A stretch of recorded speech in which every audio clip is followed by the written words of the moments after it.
Vamos a iniciar en unos momentos con el doctor Melton. Así que, por favor, les pido que se queden en sala.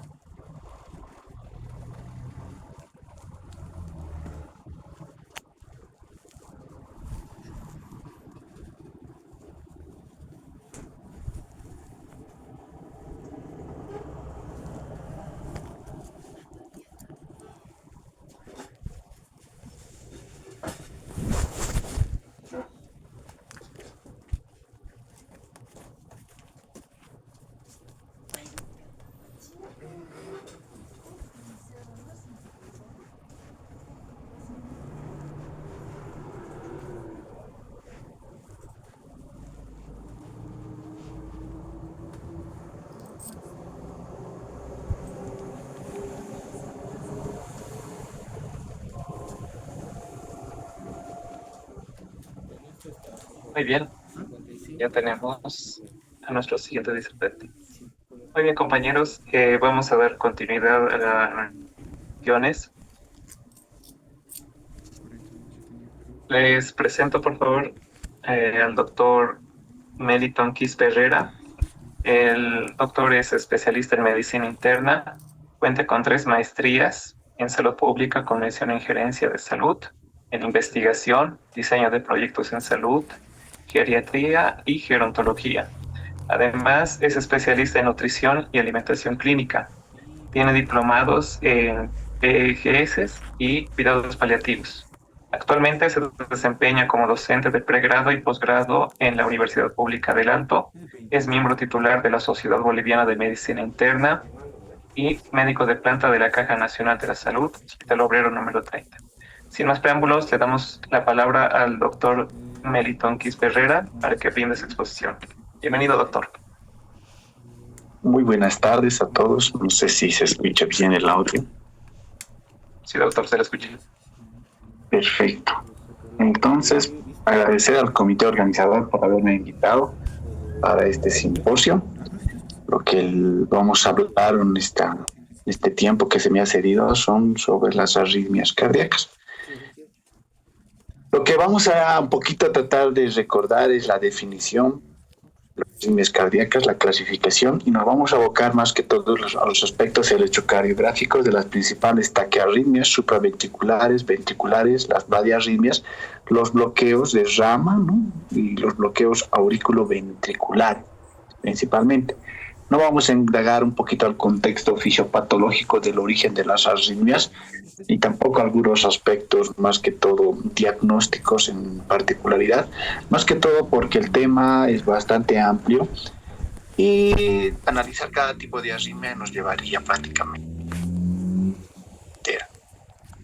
Por lo cual, si habláramos rápidamente, significa una arritmia cardíaca, el concepto de definición operacional consiste en que toda arritmia no es considerada como un ritmo cardíaco que no es considerado sinusal, ¿no? Vemos en la parte inferior de la presentación, vemos ahí que tenemos de la A a la F los 6 criterios principales para considerar que un electrocardiograma se encuentra en un ritmo sinusal. Y dentro de estos 6 criterios, siempre hay que recordar que los más importantes la tenemos en la B y en la C, ¿no? Y en la D y en la E, que son prácticamente los 4 criterios básicos y fundamentales para reconocer cualquier electrocardiograma y poder interpretar una arritmia o cualquier tipo de alteración de índole representada en el electrocardiograma, ¿no? Tenemos que recordar que en la derivación universal, que en este caso siempre va a ser la de 2, porque es la derivación en la que tiene un mayor apego para la visualización de las distintas caras del corazón, principalmente de 2, de 3 y ABF, que miran la cara inferior, ¿no? Y sabemos que por masa, siempre el ventrículo izquierdo va a encontrarse apoyado sobre lo que es el diafragma. Por ende, siempre es considerado una derivación universal a la de 2. Recordad que en el electrocardiograma siempre tenemos que la onda P precede al complejo QLF. La onda P siempre va a ser positiva en todas las derivaciones, exceptuando en la ABR, ¿no? La derivación ABR siempre va a ser negativa y los intervalos RR son constantes. Básicamente que todo intervalo RR constante nos explica que el ritmo es regular, ¿no? Por ende, también ustedes han debido llevar que el electrocardiograma tiene una serie de partes que son considerados como intervalos y como segmentos, y que cada intervalo y que cada segmento a su vez está correspondido por una determinada tiempo en la cual está categorizado actualmente, ¿no? Y tanto esos tiempos y el conocimiento de los distintos intervalos y segmentos de un electrocardiograma normal nos van a permitir reconocer a las alteraciones que se puedan manifestar como una arritmia a nivel del corazón. Por lo que hablar de las arritmias es básicamente poder conocerlas, que se pueden clasificar dependiendo de su origen, de su frecuencia, de su modo de presentación, ¿no? En este caso, si habláramos de origen, tenemos aquellas taquiarritmias y bradiarritmias supraventriculares y ventriculares, que básicamente supraventricular es considerado todo aquello que se originan en las aurículas o en algún lugar, sitio en específico del sistema de conducción normal del corazón. Mientras todas las radiotaquiarritmias ventriculares son aquellas en las cuales el sistema de conducción se encuentra por fuera, ¿no?, de todo el sistema normal de conducción y se pueden originar a nivel ventricular. Si habláramos según la frecuencia cardíaca, se dividirían en rápidas y en lentas en relación a los valores de mayor a 100 o menor a 60 latidos por minuto, ¿no? Aquí en la parte de las bradiarritmias está mal la diapositiva. Y según el modo de presentación, podemos tener aquellas taquiarritmias que son paroxísticas, que significan que son aquellas que se presentan súbitamente, y aquellas que son consideradas permanentes, ¿no?, que son consideradas como aquellas crónicas como tal. Pero también, si habláramos del valor de lo que representa la frecuencia cardíaca o la respuesta ventricular como tal, podemos hablar que la frecuencia cardíaca va a variar en relación, ¿no?, de la edad de una persona, puesto que sabemos, entre más corta edad tiene una persona, ¿no?, de meses, como podemos observar, los valores son distintos comparados con aquellos mayores de 18 años. Tanto la frecuencia respiratoria como la frecuencia cardíaca entonces tiene una variación de rango de la normalidad, ¿no?, para el límite superior y para el límite inferior en relación a los percentiles que se puedan obtener. Y si consideráramos esa definición, también existe una desviación de 2 desviaciones estándar de la media en relación a la frecuencia cardíaca, tanto para varones y para mujeres mayores de 18 años, que lo pueden observar en la parte derecha de la presentación, en aquel cuadrito que está en negra, ¿no?, que podemos observar que una frecuencia cardíaca para mayores de 18 años en varones puede ser considerada de 43 a 93 y en mujeres de 52 a 94. Pero vale decir que esta estrategia para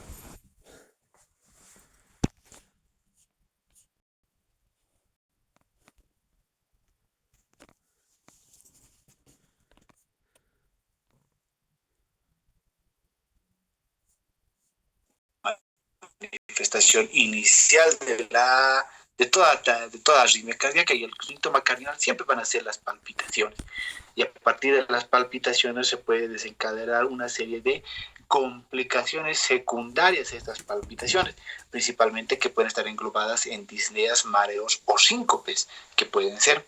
También se puede clasificar los síntomas y evaluar la gravedad en relación a una sumatoria de lo que son los síntomas, ¿no?, que en este caso se puede presentar con hipotensión, shock, dificultad para respirar, dolor torácico o alteración de los niveles de conciencia, y también evaluando los otros signos vitales, ¿no?, la frecuencia, la presión arterial, la frecuencia respiratoria, la saturación, la diuresis y demás signos que nos pueden permitir dividir estas arritmias en estable hemodinámicamente e inestables hemodinámicamente, y que en base al análisis electrocardiográfico también se puede determinar si un ataque arritmia está en ritmo sinusal o se encuentra en ritmo irregular como tal.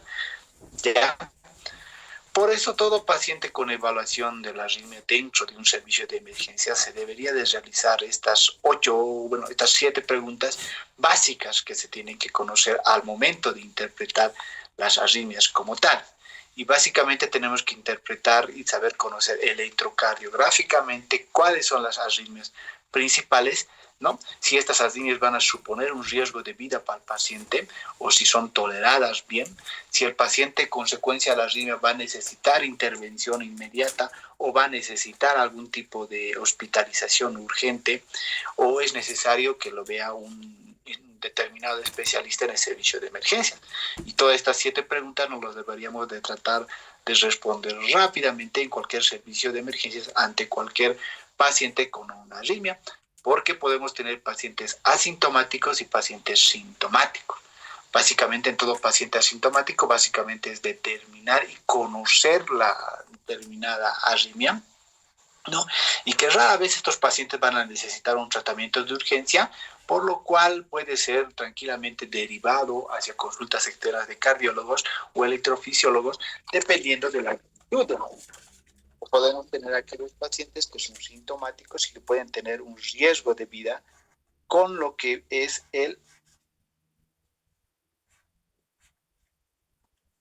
sus síntomas como tal, y podemos ver síntomas de gravedad. En este caso, el paciente puede presentar síntomas, síncope, ritmos de complejo ancho, ya pacientes con antecedente de cardiopatía, ¿no? Que el paciente tenga taquicardias supraventriculares sostenidas, fibrilación o flóter, que implica un riesgo de vida, ¿no? Que no vamos a entrar en muchos detalles, para entrar rápidamente a lo que viene a ser las taquiarritmias, ¿ya? Y la manifestación electrocardiograma. Entonces, las taquiarritmias en general son consideradas aquellas arritmias que tienen una frecuencia cardíaca por encima de los 100 latidos por minuto. Entonces, en el electrocardiograma uno puede tener básicamente contabilizar por distintos métodos que ustedes hayan aprendido y determinar la frecuencia cardíaca tanto en ritmo sinusal como en ritmo irregular, ¿no? Existe el medio de las quintas, existe el método de los 1500, existen otro tipo de metodologías que nos permiten calcular la frecuencia cardíaca. Pero todo el electrocardiograma que ustedes observen que se encuentra con una frecuencia cardíaca por encima de los 100 latidos por minuto, considérenlo como una taquiarritmia inicial. Y la base inicial del análisis de toda taquiarritmia es evaluar inicialmente la duración de los complejos QRS y evaluar la regularidad del ritmo. Puesto que si evaluáramos la duración de los complejos QRS, esto nos permitiría dividir las taquiarritmias en QRS normal, en aquellos que tendrían un valor de menos de 0.10 segundos, o en el electrocardiograma se expresará, como vemos en la gráfica, que se encuentran menos de 3 cuadraditos, pequeños, ¿no? O aquellos QRS que se encuentran anchos, que se encuentran más de 0.12 segundos o de más de 3 cuadraditos como tal. Porque esta distinción inicial de una taquiarritmia de QRS estrecho de QRS normal nos permiten dividirlos aquellos que son normales como supraventriculares, en aquellos que en la activación se encuentran en algún lugar del sistema de conducción normal del corazón, o en aquellas que tengan el QRS ensanchado como ventriculares, que decíamos anteriormente se encuentra el sistema de activación en algún lugar de los ventrículos. Y esto nos permite dividir a su vez viendo el ritmo, si se encuentra el ritmo regular, que vemos en la parte superior de la diapositiva, en aquellas que las ondas Eres, que son las que están proyectadas hacia arriba superiormente, ¿no? Son regulares, ¿no? Cada RR y cada espacio entre cada RR son iguales, son equidistantes en su tamaño. Pero si no fuera así equidistante en su tamaño, tendríamos aquellos que son considerados como ritmo irregular, como vemos en la parte inferior, en donde las ondas RR primero tienen distinto tamaño y segundo vemos que los espacios entre ambas horas Eres tienen una variación. Y a eso se conoce como ritmo irregular, como tal. Entonces, toda arritmia cardíaca, vamos a empezar con primero definiendo el QRS, si está normal o si el QRS está alterado, y si el ritmo es regular y si el ritmo es irregular, porque el simple poder reconocer estas dos características en el electrocardiograma a las arritmias que vamos a ver a continuación. En la parte izquierda vemos a todos aquellos que a los QRS estaban el QRS estaba normal. Y miren, a través de estos que se encuentran normal, lo que dice narrow del inglés, ¿no? Las podemos subdividir a su vez en taquiarritmias regulares y taquiarritmias irregulares. Y todas las taquiarritmias regulares de QRS estrecho están en la parte del cuadrado inferior izquierdo, que básicamente tenemos a las principales taquiarritmias consideradas como la taquicardia sinusal, la taquicardia de reentrada nodal, la taquicardia de reentrada auriculoventricular, la taquicardia focal auricular, ¿no? La fibrilación, perdón, el flúter auricular, ¿no? O taquicardias ventriculares raras, o las taquicardias de la unión, o la taquicardia de reentrada normal sinusal auricular, ¿no? Y dentro de las taquicardias irregulares, pero de QRS estrecho, tendríamos principalmente a la fibrilación auricular, a la taquicardia, ¿no? Multifocal, ¿no? O a la taquicardia con bloqueos que vemos en la parte inferior de la diapositiva, ¿no? Pero básicamente las principales taquicardias, si se dan de cuenta que son más comunes en su presentación, son de ritmo regular y de QRS estrecho, puesto que la irregular, la más importante que tiene que recordarse es la fibrilación auricular, porque siempre llevamos ritmo irregular. Por su parte, en la parte derecha tenemos a las taquicardias con QRS ancho o amplio, y de igual manera esta se subdivide a su vez en taquicardias regulares y taquicardias irregulares. Y dentro de las taquicardias regulares con QRS ancho tenemos a la taquicardia ventricular monomórfica principalmente, y no vamos a hablar de las dos abajo porque es un poco más complejo de comprenderlas, y de diagnóstico, y en su forma de presentación son casi muy inusuales, ¿ya? Pero sí las taquicardias irregulares de QRS amplio, las más frecuentes van a ser siempre la taquicardia ventricular polimórfica, la fibrilación ventricular, ¿no? Y dentro de estas de estas taquicardias ventriculares o de estas taquicardias polimórficas existen dos muy importantes, ¿no? Que ahí dice la que incluye a la torsada de Pointes y también al síndrome de Brugada, que vamos a ver a continuación. Pero son las taquicardias irregulares. Si se dan de cuenta de esta diapositiva, las taquicardias regulares de QRS estrecho son las más frecuentes, pero las taquicardias de QRS amplio, las irregulares son las más frecuentes por su forma de presentación. Entonces, rápidamente entramos a las características electrocardiográficas de las taquicardias supraventriculares de QRS estrecho, que decíamos que son las más frecuentes.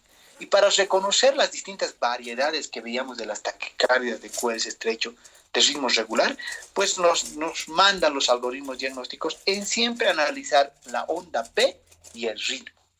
Eso nos va a determinar la forma de presentación o el diagnóstico sugerente de las principales taquiarritmias, puesto que si bien un electrocardiograma basal nos puede ayudar mucho en la identificación, sí necesita tener los antecedentes previos de otros electrocardiogramas, porque todo tipo de taquiarritmia supraventricular se llega mejor a un diagnóstico cuando se compara a un paciente con un electrocardiograma de base, a un electrocardiograma que se haya tomado en ritmo sinusal o por algún tipo de rutina de control, y comparado con el evento de la taquicardia. Esa comparación de los dos electrocardiogramas previo y actual nos permite dilucidar muchas cosas que nos permiten hacer el diagnóstico.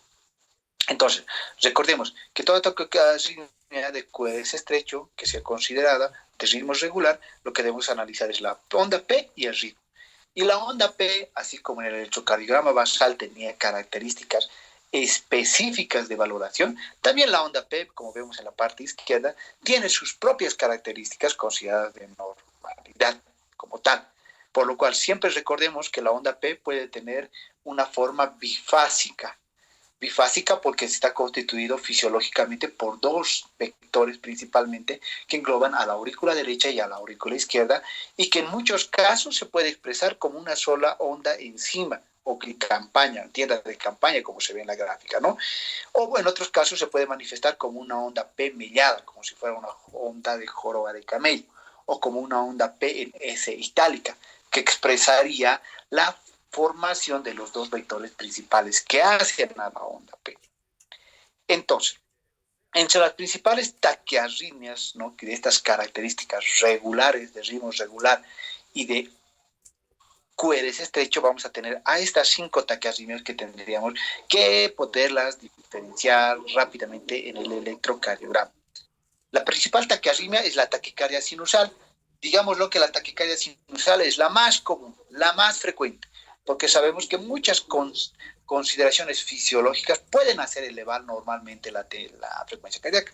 Entre esas podemos tener al dolor, a la ansiedad, a la depresión, a la fiebre, ¿no?, o a cualquier tipo de malestar o cualquier tipo de dolencia que se manifiesta con una expresión de incremento. Pues la taquicardia sinusal siempre es frecuente. Pero la taquicardia sinusal tiene una particularidad que dentro del electrocardiograma se la puede determinar siempre cuando su inicio es lento y su disminución también es lenta. Siempre una taquicardia sinusial nunca se va a presentar de una forma paroxística, de una forma súbita. Siempre va a tener un inicio lento y una reducción lenta como tal. A diferencia de las posteriores 4 taquicardias, ¿no? La taquicardia de reentrada, la taquicardia de reentrada nodal, la taquicardia de reentrada auriculoventricular, la taquicardia auricular o la aleteo auricular. Estas 4 taquicardias no cumplen esa regla principal. Estas taquicardias siempre en su mayor forma de presentación se manifiestan de manera súbita, rápida, no necesitan un tiempo de evolución. Por eso las características electrocardiográficas de toda taquicardia regular se necesita evaluar inicialmente cómo se ha iniciado y cómo finaliza como tal.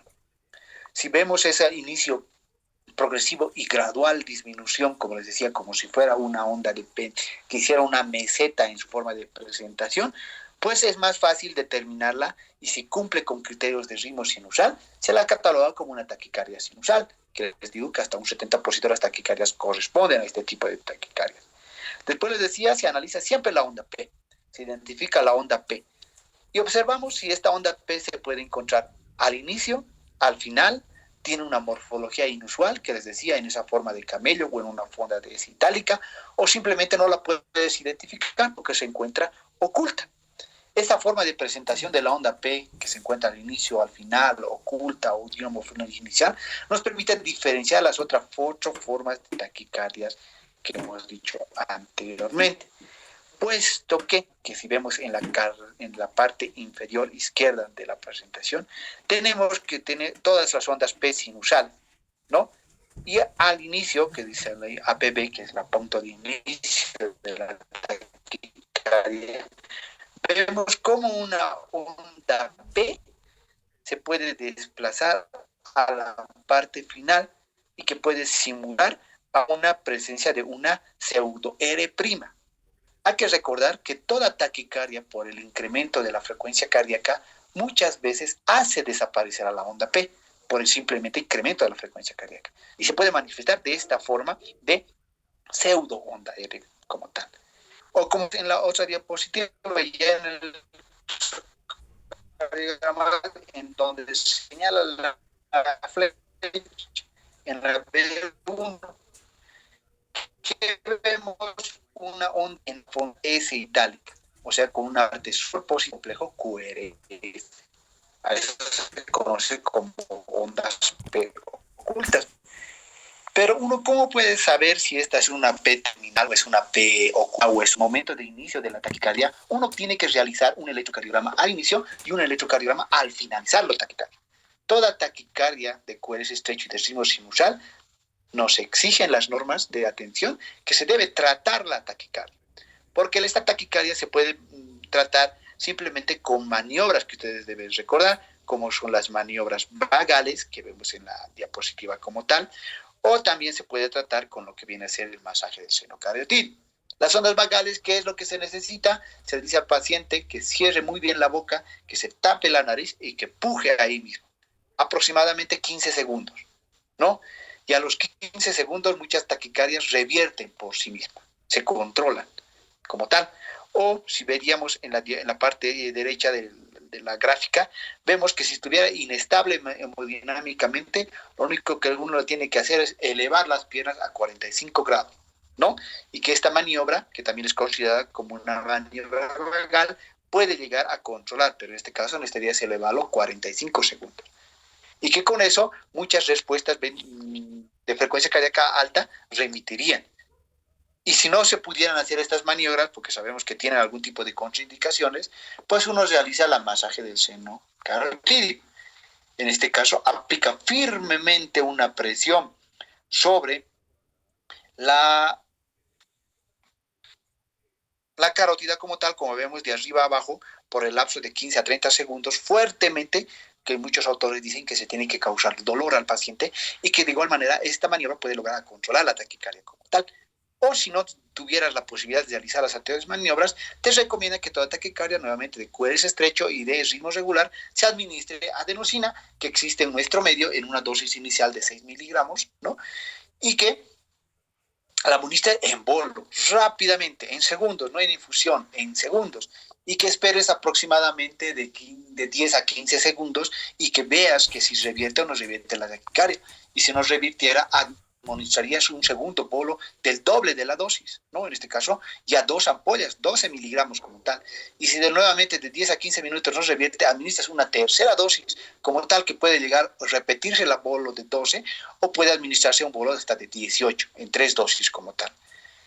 Y que una vez que tú has realizado bien tus maniobras vagales, tu masaje o la administración de adenosinal, les decía, repitan el electrocardiograma nuevamente, porque ese acto, ¿no?, de tener un electrocardiograma al control de la frecuencia cardíaca nos permite distinguir esas P principalmente finales, P ocultas o P de morfología distinta.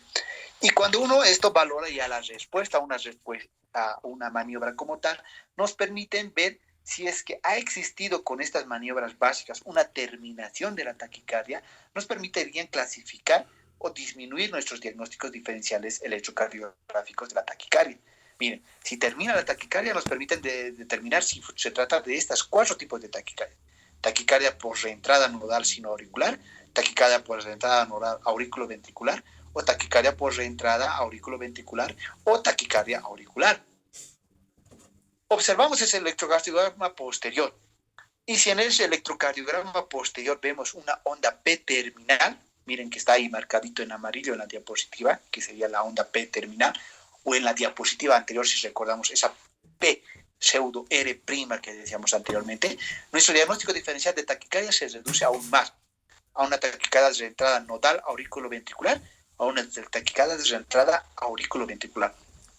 Pero todo el electrocardiograma con una paciente con taquicardia de QRS estrecho con onda P terminal, el diagnóstico siempre va a estar englobado en estos 2 tipos de taquicardia que les decía anteriormente. Y diferenciarlas de uno del otro así rápidamente con un electrocardiograma basal es difícil, pero sí es posible cuando se realizan estudios electrofisiológicos, estudios más complejos. Pero miren, aquí tenemos un ejemplo de un electrocardiograma en la cual vemos esa famosa onda P retrógrada. Y que si uno mira con detalle, porque si mirar las derivaciones de 2, de 3, ABF, todas las derivaciones horizontales, no marcara la onda P, no se observa la onda P. Pero uno puede ver, y con más perspicacia, observa la onda P en la derivación B1 y en la derivación ABR principalmente.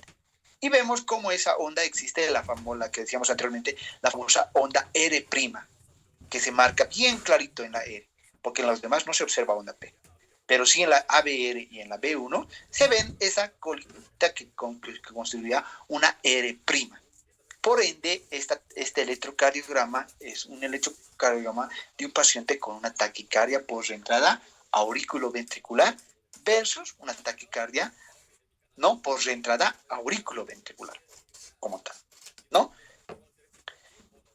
Pero si tenemos en nuestra electrocardiograma posterior a nuestras maniobras de control que hemos iniciado y observamos otra onda delta, y la onda delta está marcada en el electrocardiograma que vemos en acá, como esas las flechitas, que prácticamente es como si se mellara la onda R.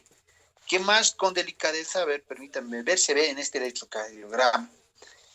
Y observen muy bien la derivación B4 y la derivación B5 y hasta la derivación B6 y la derivación B3.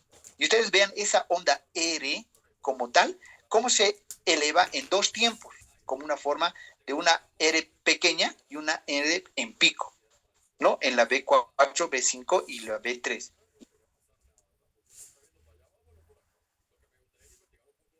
Esa onda mellada como tal,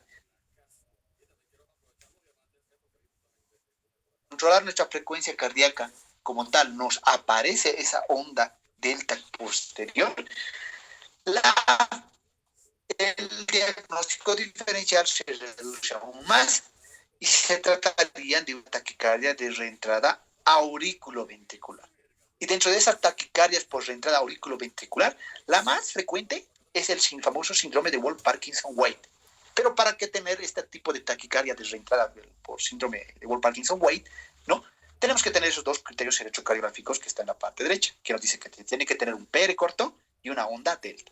Y hacen una taquicardia o un síndrome de Wolff-Parkinson-White. Pero el síndrome de Wolff-Parkinson-White se puede manifestar de dos maneras. Por un fenómeno de reentrada, ¿no? Que ustedes deben recordar por fisiopatología a qué se refiere el fenómeno de reentrada, y que esta reentrada sea ortodrómica o sea antidrómica.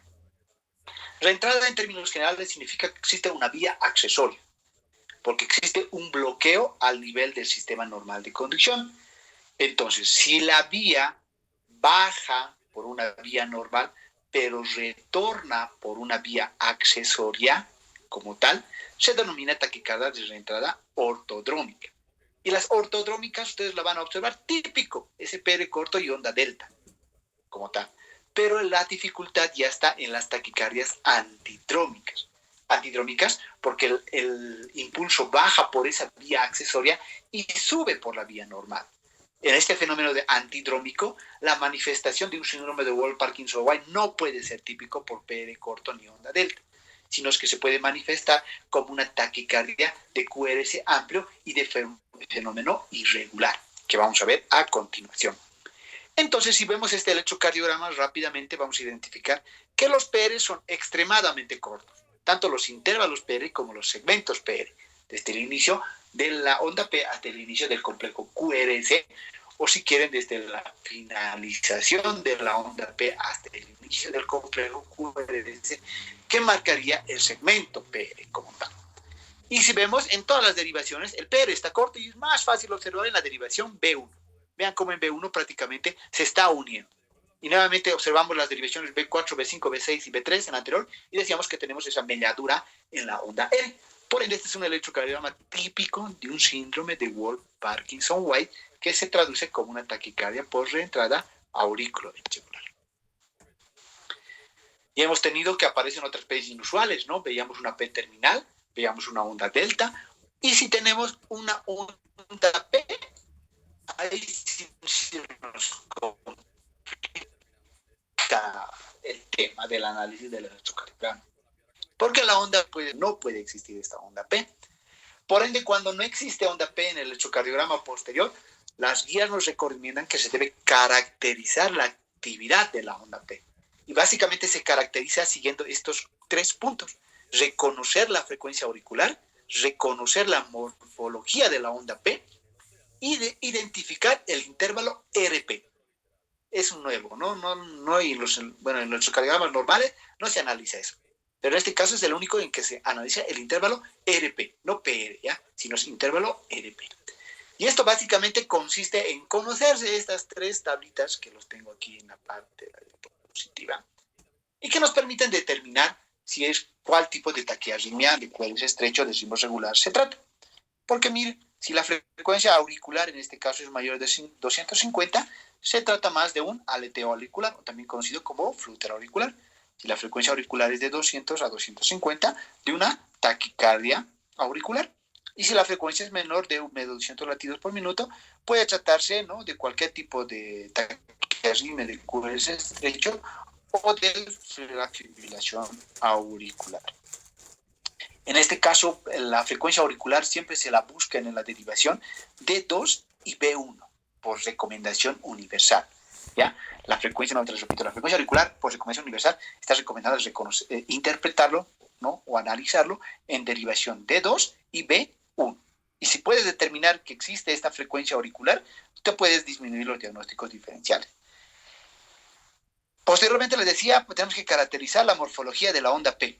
Y la onda P la podemos tener de una forma normal o realmente que se encuentra ausente. Si se encuentra normal, miren, y cumple los criterios del ritmo sinusal, positiva en D1, D2, D3 y ABL y negativa en ABR, ¿no? No estamos tratando a una taquicardia sinusal o a una taquicardia auricular. ¿Y qué nos va a permitir diferenciar si es una taquicardia sinusal o una auricular? La frecuencia que decíamos anteriormente en el análisis de la frecuencia auricular. Si vemos que se encuentran ondas P retrógradas, ya hemos dicho anteriormente, identificamos ondas P retrógradas, estamos frente a una taquicardia por reentrada, ¿no? Sea esta nodal o sea auriculoventricular. Si identificamos esas típicas ondas F mayúsculas en sierra que vemos en la parte del segundo electrocardiograma de la parte derecha, la que está en rojo, y vemos esa forma en sierra, ¿no? Que es bien regular, que todo pareciera como si fuera onda P, regular. Y el ritmo sea regular, o en pocas palabras, el RR sea regular, se trata de una fibrilación, perdón, de un aleteo auricular o de un flúter auricular. Y si realmente no podemos identificar nuestra onda P, ¿no? Tenemos que pensar en esas tres opciones: una taquicardia por reentrada nodal, una taquicardia por reentrada auriculoventricular o una fibrilación auricular. Porque la fibrilación auricular que vamos a ver a continuación es una de las únicas taquicardias en las cuales existe ausencia de la onda P. Les decía, analizamos rápidamente el intervalo RP y su relación con el intervalo P, como vemos en la tercera electrocardiograma de la parte inferior, ¿no? El RP, desde el inicio del complejo QRS hasta el inicio de la onda P. En este caso, siempre y cuando encontramos una P retrógrada, como tal. Si este intervalo RP es corto en relación a un intervalo PR, que vemos en el azul, ¿no ve? En azul es menor a esto, más es frecuente la presencia de una taquicardia por reentrada nodal. Y si es lo contrario, se considera una taquicardia de orígenes atípicos, ya que por el tiempo no vamos a entrar en detalles cómo se diagnostica. Pero rápidamente usted tiene que buscar ese famoso RP y compararlo con el PR como tal. Entonces, caracterizamos nuestra onda P y según eso nos constituyen dando algunas pistas para poder identificar a la onda P. Porque si entráramos netamente a los criterios diagnósticos de las principales taquiarritmias, todo ese análisis nos permite determinar. Y solamente ahora les voy a dar algunos puntos clave para poder identificar que cumple con los criterios electrocardiográficos de ritmo sinusal y que tiene un intervalo, un inicio y una reducción progresiva, gradual, no es súbita. Y todo tipo de ese tipo de taquicardia con el electrocardiograma se trata de una taquicardia sinusal. Sí existe onda P terminal, principalmente en el electrocardiograma, ¿no? Les decía, se trata de una taquicardia por reentrada nodal. Si existe, ¿no?, la onda delta y un PR corto, se trata de una taquicardia por reentrada auriculoventricular. Si existen ondas P de morfología distinta a esas ondas P en camello, esas ondas P con positividad, negatividad, y la relación ritmo-frecuencia se encuentra alterado, como se ve en este cardiograma, se trata de una taquicardia auricular unifocal. Pero principalmente existen ondas P de distinta forma, digámoslo así, y la relación ritmo y frecuencia se encuentran alterados. ¿Ya? La taquicardia auricular. Esta es un poquitito más difícil de diferenciar de la taquicardia sinusal, pero si ustedes cumplen con los 4 criterios que están a la derecha, no, es más factible poder realizar el diagnóstico diferencial.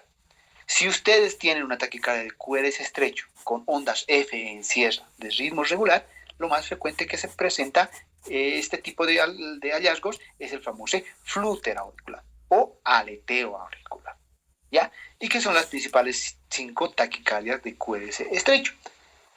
Por su parte, las taquicardias de QRS estrecho, pero de ritmo irregular, las más importantes son las dos de arriba: la fibrilación auricular y la taquicardia auricular multifocal. Para hablar de fibrilación auricular, básicamente tiene que cumplirse 2 criterios importantes. Primero, que no tiene que haber ondas P. Segundo, que el ritmo tiene que ser irregular. O sea, los RRs entre las distintas RRs no son iguales, ¿ya? No hay onda P y el ritmo es irregular. El diagnóstico de fibrilación auricular es más probable. Y claro que tienen que existir otras características que vemos en la parte derecha, pero que por el tiempo no las vamos a ir analizando en este momento.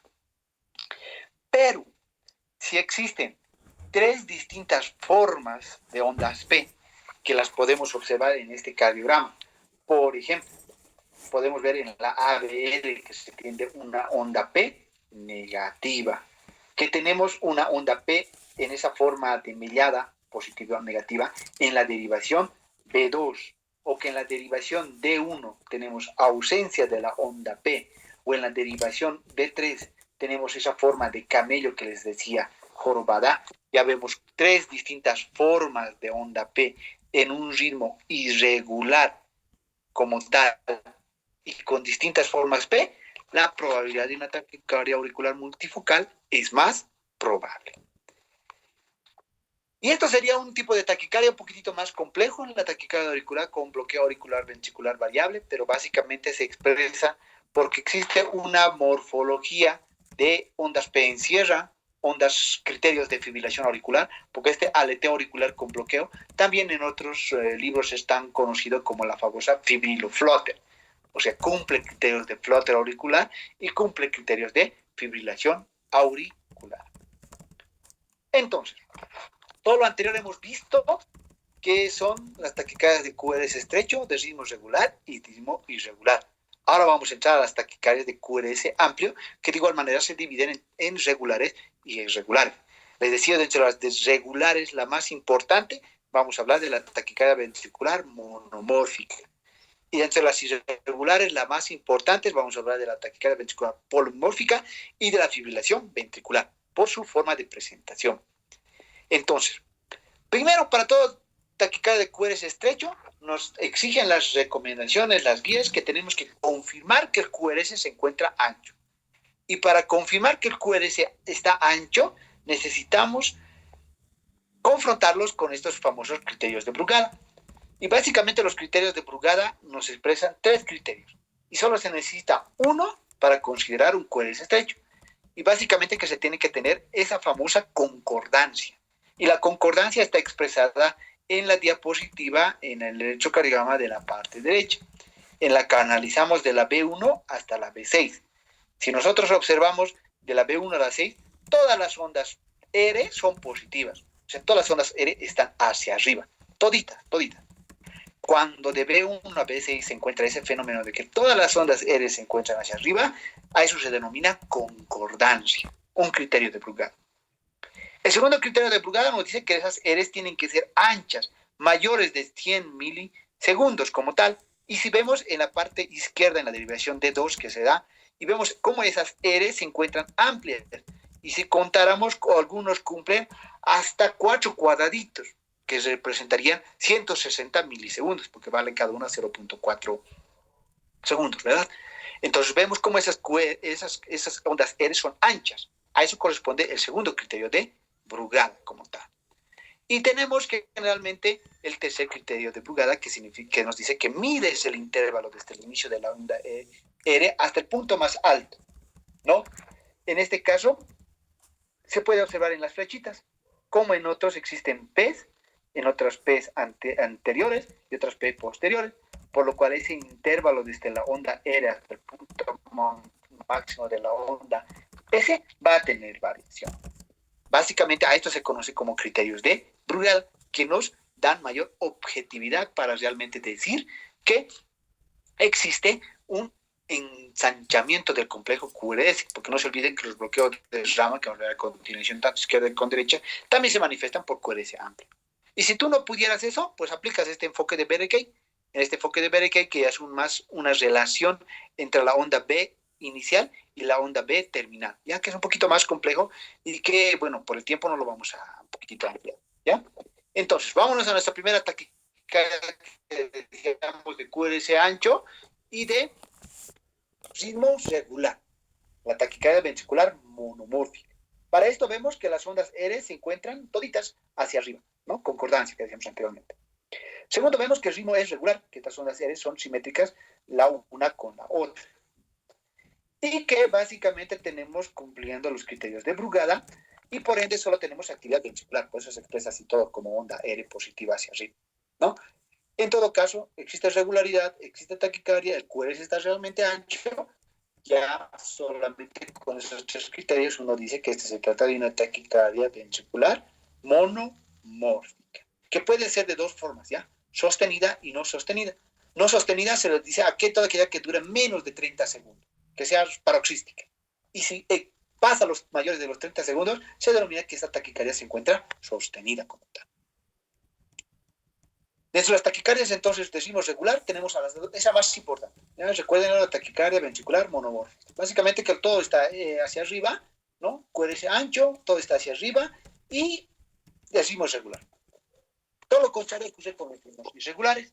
Dentro de los más importantes tenemos a la taquicardia ventricular polimórfica y a la fibrilación ventricular. La taquicardia ventricular polimórfica es lo contrario a la monomórfica.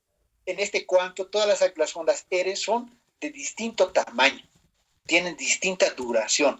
Es más un fondo, como vemos, totalmente desorganizado, de ondas de complejos QRS amplios, irregulares, de distinta morfología. Y simplemente uno ve esto y dice que es una taquicardia ventricular monomórfica. ¿Por qué? Los complejos QRS están totalmente asincrónicos y se tiene un ritmo irregular. Y les decía, dentro de estos dos tipos de taquicardia existen dos variedades. Una es el torsade de Pointes, que se observan aquí. Pero digamos que el torsade de Pointes, para su manifestación, generalmente es una arritmia que se presenta de manera paroxística. O sea que siempre es secundario A. Y lo secundario A generalmente se presenta en todos aquellos pacientes en los cuales se ha tratado de controlar la taquicardia con algún tipo de antiarrítmico, principalmente de los grupos 1 y de los grupos 2. Entonces, si ustedes tenían un paciente que era una taquicardia regular inicialmente, le han administrado algún tipo de antiarrítmicos, quinidina, procainamida y amiodarona principalmente de los tres, y posterior el electrocardiograma observan esta morfología de complejos QRS amplios, positivos, toditos hacia arriba, irregulares, lo más frecuente es que se trate de una torsade de Pointes, porque digo, la forma de presentación de una torsade de Pointes generalmente siempre secundario A, se produce por algo, no viene casi siempre espontáneo. Y el otro ritmo que es fácilmente identificable es el ritmo de un paro cardíaco que se presenta en una mayor frecuencia, que es la famosa fibrilación ventricular. Rápidamente vamos a hablar de las bradiarritmias. En las bradiarritmias casi no existe mucha ciencia que recordar, porque toda frecuencia cardíaca, en este caso menor a 50 latidos por minuto, o que cuente con un pausa sinusal de 3 segundos, no, o en un paro sinusal o un bloqueo de la salida sinoauricular, es considerado una manifestar básicamente por enfermedad del nodo. Y dentro de la enfermedad del nodo tenemos a este famoso. Está en ritmo sinusal, pero que no tiene una respuesta posterior, porque sabemos que todo paciente bradicárdico, si le hacemos trotar, si le hacemos hacer algún tipo de ejercicio, algún maniobra de basar, un tipo de despertamos dolor, tenemos que la respuesta compensatoria siempre va a ser incremento de la frecuencia cardíaca. Si tanto le hace hacer ejercicio extremo, se quede sudorando, la frecuencia cardíaca no se va a modificar. No se modifica. Y esa carencia de respuesta al ejercicio principalmente caracteriza la enfermedad del nodo. Luego tenemos a los bloqueos, tanto los auriculares y los de RAM. Recordemos rápidamente, los bloqueos sinauriculares de primer grado son aquellos en donde básicamente tanto el segmento como el intervalo PR se encuentra prolongado, más de 0.20, como se ve en la parte inferior, ¿no? De la P hasta el complejo correcto. Se encuentra prolongado. Muchas veces es asintomático, o muchas veces inclusive no es detectable por los electrocardiogramas convencionales, pero un bloqueo auriculoventricular de primer grado se expresa por eso. PRs prolongados. El bloqueo de tipo 2, ¿no? De segundo grado se divide en dos, ¿no? En el MOBITS 1 y en el MOBITS 2. En el MOBITS 1 es fácilmente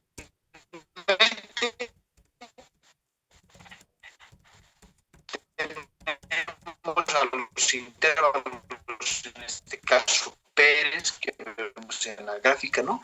Van prolongando, pero P de la segunda, si observan el primer espacio, el segundo espacio 3R y el cuarto espacio RR se encuentra prolongado. Esa característica de onda P que se va alargando progresivamente, así como también los intervalos RR, hacen al bloqueo de segundo grado de tipo 1 o MOBITS 1. Y si en caso de que no existiera ese fenómeno, ¿no? Porque tenemos a un intervalo RR prolongado, constante, no existe modificación de los RR, pero existe en la parte donde dice VAP de segundo una onda P que no conduce, hacen al bloqueo de segundo grado, como tal. ¿Ya? Luego tenemos a los bloqueos de tercer grado. Básicamente los bloqueos de tercer grado es una disociación completa aurículo-ventricular. ¿Ya? En esta disociación aurículo-ventricular observamos cómo existen ondas P que no conducen, pueden existir ondas P mediadas o pueden existir alteraciones de los intervalos P. Existe un bloqueo de grado porque existe